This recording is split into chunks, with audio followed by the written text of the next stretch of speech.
Okay, in this video, I'm going to show you how to create the stamp handle part of your project. So this is something that's going to be made on the CNC lathe, but we need to send a file to it to know what to cut.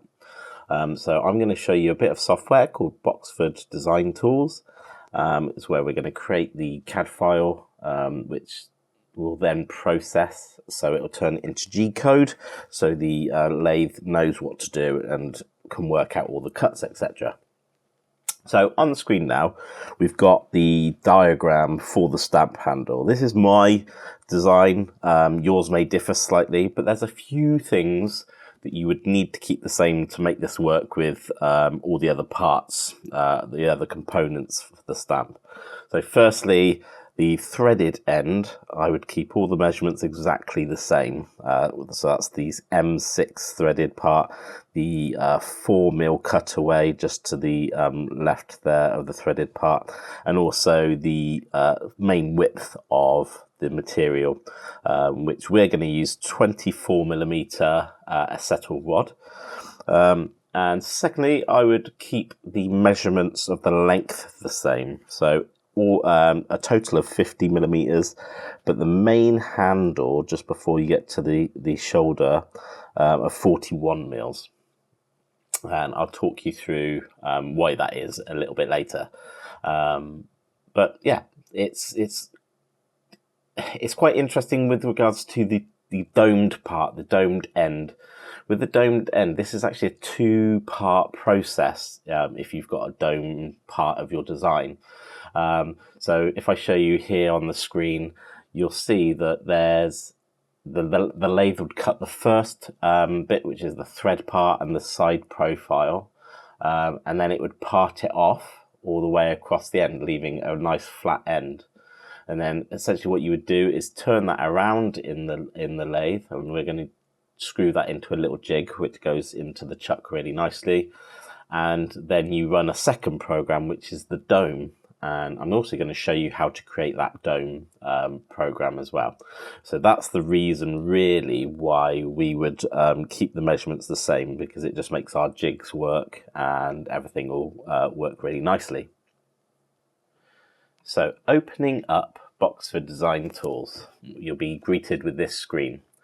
The first little section here with the pencil is basically where you would create your new CAD file, or you could open a saved CAD file. These are technically just the drawings. They haven't processed them for an actual manufacturing G code file. So this is where you would open a saved billet that's already been processed, but we haven't got to that stage yet.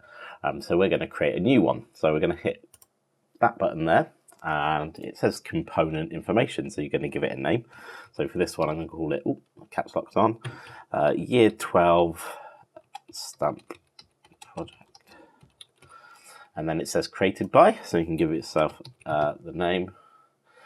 So the bottom dimensions here, you've got an outside diameter, and with regards to the outside diameter, we know that we're using 24mm acetal, so I'll change that to 24. Inside diameter, that's if you've got a pre-bored or pre-drilled billet that's going into the lathe, but we're leaving that at 0 because ours is a solid piece of rod. And the length for this, we know that our overall length in our diagram is 50mm, so we're going to leave that at 50. And hole depth, that's the inside diameter, but which we're going to leave at 0. Units is in metric. We're going to do everything in millimeters. So hit OK. And this brings you up this green grid-like window. This essentially is like graph paper. Really easy to plot. So every square that you see is a millimeter.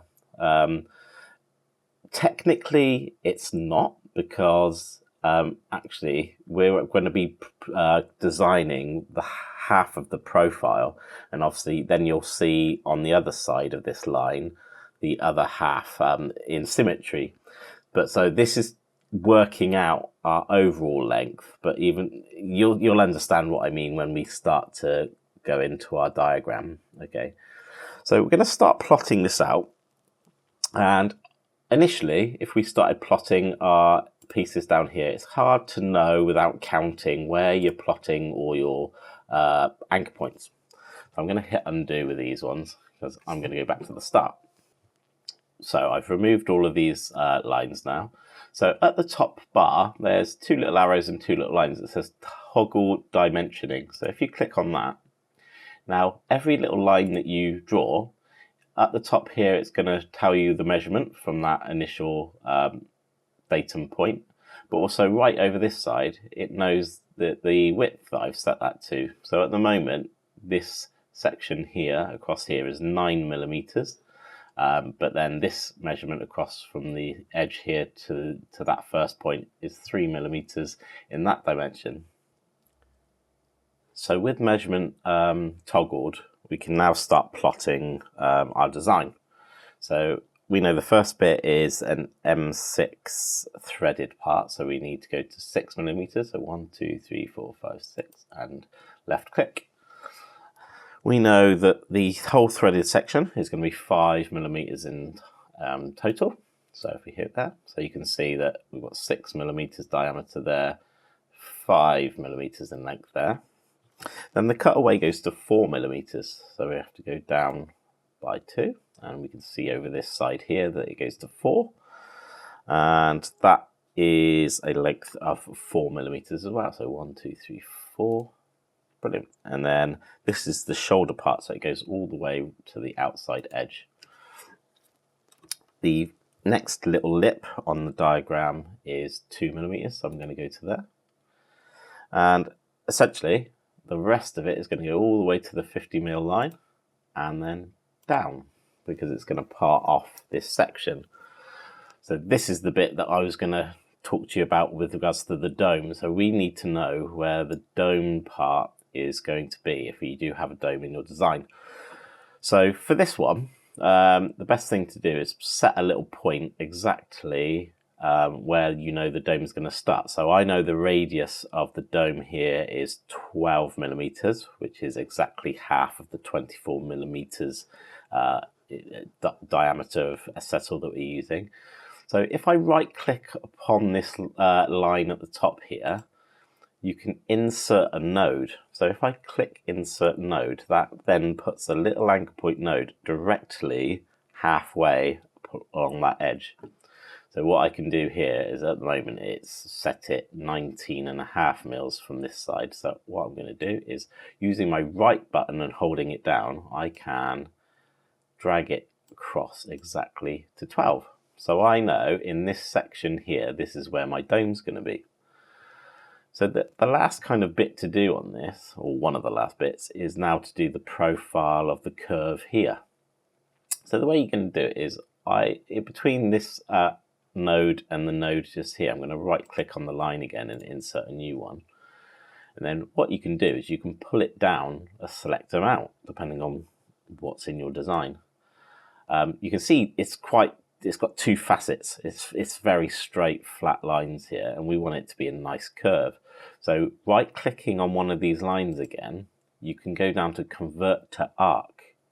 And if you click on that, you can now move the arc round manually. So I'm going to bring it all the way down to there and click again. And you can see it's put a 50 millimeter radius on that. You can do exactly the same on this flat end as well and convert to arc. And then go to there. And you can see that one is 43.25 mil radius.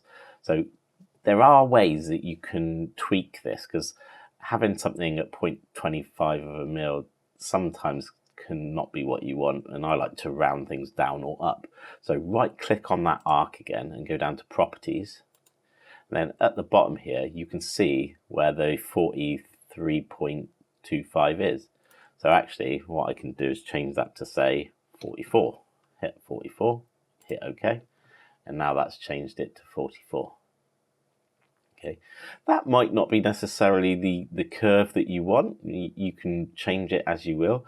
So if I right click on this node, you can obviously bring it around. You can change it depending on how your design is. You might have a smaller sweep right up here, going to quite a long sweep up there. And like I said, you can keep on changing it to your design. I know for my design that I've set it to pretty much halfway. So it's 14 mil from that node to that node and 13 mil from that node to that node. I'll probably bring it down a little bit more. Brilliant. Where the thread is, this is still just a straight line as well. We want to convert that into a thread. We know it's a 6mm or an M6 metric thread. So along this edge here, you can right click and then go to convert to thread. So it knows that we've done it on the 6mm line. So we know we've got a 6mm thread, but it's asking for the thread pitch. So for a metric 6mm thread, the pitch will just be 1. Okay. And then it gets you to select the thread specification. So you could have a left-handed thread or a right-handed thread. Generally, any thread that is this kind of righty-tighty, lefty-loosey kind of rules is a right-handed thread.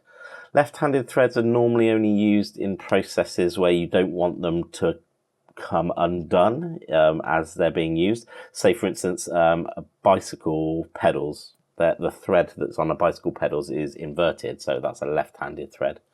But for this, we're going to keep right-handed thread.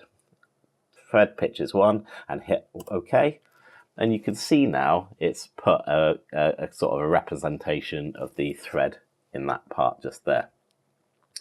With regards to the very end, I don't normally create a thread that just has a direct flat cut off faced off edge against it. I like it to taper into the thread. This makes it a little bit easier to screw into an internal thread or put a nut on the end. So all I'm going to do is right click and drag that point there and just drag it back 1. So now you've got a slight point on the end of the thread, and that will make it a lot easier to put a nut on the end. So at this point, I've got all my plotted points in place, all the measurements that I'm happy with. I can see that it's changed my angles just here again. So I'm just going to go back to this and click 29 on this one. And I'll go to 34 on this one. Brilliant. So at this point, I want to see what it looks like in a 3D form. So in View, there's Launch 3D Render. When you click on this, it'll actually get you to save the file because we have not saved this drawing yet. So if I go to Launch 3D Render, it'll start to get me to type it in. So type in a file name and year 12 stamp, and we're going to hit save. And as soon as I hit save, it's going to throw up a little window here of something spinning incredibly fast.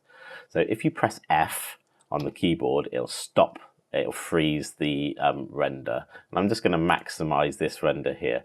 Now, if you click and drag, you'll now see the file that it will create. So you can see here it's got the threaded M6 thread, the 4mm cutaway. It goes right up to the 24mm outside edge of the material for 2mm. Then it does the sweep, and then we know this edge here is where it's going to be nice and flat because we're actually going to dome this in the second process, which I'll show you in a minute. We're all happy with that, so I'm going to close that down. And this is all good now to process. So if we tried to send this file at the moment to the lathe, it wouldn't know what to do with it because we need to create a G-code file and process the document. So in File at the top there and Process Billet, you can now start specifying things on your workpiece. So the first one here is material. The lathe can automatically work out what depths of cuts and what speed and feed rates of cuts for particular materials. So we know that we have a settle for our top handle, and that is classed as a plastic. So we're going to hit plastic there. The diameter is 24mm, which we know, and the inside diameter we know we're going to leave, and then the length is 50. This is where we're going to get a problem with the length and actually it cutting on the lathe. if I cancel this out again, with regards to the very edge here, where it will part off this nice flat edge, that is literally at 0 point on the chuck. So it's so close to the chuck that you're probably going to have an accident of the tool hitting the chuck when it's spinning. I don't think the lathe would allow you to do that. It does normally throw up a warning after you process saying you can't achieve this cut, and it will tell you what to do. So what we can do is in our configuration and our billet data, where this is our original data that we put in right at the start, and we've got a length of 50, what you could actually do is now put this in as 60 millimeters. And if we hit that OK for 60 millimeters, it's now added 10 millimeters from the end of there. That will give you a bit of clearance of material before you get to the chuck. It's a lot safer to work that way, and it's better to sort that out now. So now if we go to process billet, and it's asking me to save it just because we've made that change, so I'm going to hit yes. So now we can go into plastic, diameter 24 mils, inside diameter and length. Okay, we're going to hit process. When we hit process, it's now going to get us to save the G-code file. So I'm just going to hit save. And it's automatically going to run the program. So this program is now working out all the G-code for every single cut that it's going to create that piece. It was incredibly fast. At the top here in the blue, you can see every single G-code step. That's basically every movement of the cutter, every movement of the chuck with speeds, feed rates, etc. So just to create that so far, you're looking at 1,190 lines of code to get to this. So you can imagine there's a lot of work that it was doing there. If you want to see it again, you can click back there, and this slider underneath is actually the speed. So if you wanted to see it more in a realistic speed, let me bring it down here and now press play. Now you can see the cutter doing the cuts that it would do first. So it did the face-off cut first, and now it's doing the parallel cuts just to get that edge down. It did a bit of diagonal tapering, and now it's doing the outside profile. As you can see, it's going to then change the tool. So it changes to a parting tool, and then it uses the thread cutting tool to cut those pitched threads on the end there. Lots of passes there. Then it's going to move to the parting tool and then do the final parting off. So this is quite a nice tool because you can actually change the views of how it looks. So the angles that you're viewing it, you can do a nice cross section there to see what's going on. But that's basically saved the G-code file now. So if we close that down, you can see our file is loaded up onto the lathe, into this software for the lathe. And then you would hit the lathe button to start sending it to the lathe, and you would follow the instructions to set that up.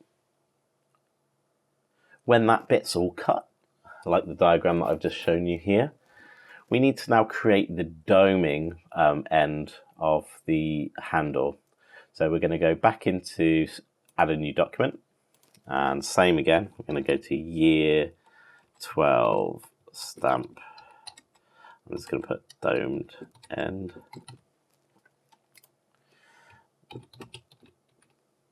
Okay, and outside diameter again, 24. And the length this time, we're only going to do it from the sharp flat shoulder all the way to the end of the handle, which I said to keep to the same measurements as me. So it's going to be 41 millimeters, and then hit OK. So what we're going to be looking at is the domed end now. So I'm just going to turn on my measurement view, and we're going to go 12 millimeters up, and then obviously 12 all the way up. I'm just going to drag that to 12 now. There we go. So we've got a sharp point at the end there. So I'm going to right click on the line here and convert to arc. And now I can bring it all the way up.